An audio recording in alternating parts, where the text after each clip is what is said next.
Hello guys, welcome back to my channel. আশা করি সবাই ভালো আছো আর আমি খুব ভালো আছি। চলে এলাম তোমাদের সঙ্গে নতুন একটা ভিডিও নিয়ে। আজ বানাতে চলেছি চিড়ের পোলাও। যদিও আমি বানাচ্ছি না, বানাচ্ছে আমার শাশুড়ি মা, আর আমি একটু পাশের থেকে সাহায্য করছি আর মাঝে মাঝে একটু ভিডিও করে নিচ্ছি। এটা আমার শাশুড়ি মা খুব ভালো বানায়। তেমন কিছুই লাগে না, প্রথমে চিড়েগুলোকে আগের থেকে ভিজিয়ে রেখে তারপর এখানে কারি পাতা ফোড়ন দিয়ে আলু, টমেটো, গাজর, পেঁয়াজ, কাঁচা লঙ্কা সব কিছু দিয়ে ভালো করে ভেজে ওপরে একটু কালারের জন্য চিনি দিতে হবে। আর যদি এটা একটু মিষ্টি মিষ্টি হয় খেতে বেশ ভালো লাগে।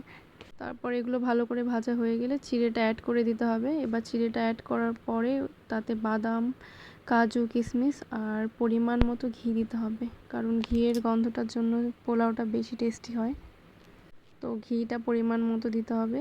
এই তো, তারপরে রেডি। তো কেমন লাগলো সবার ভিডিওটা জানিও।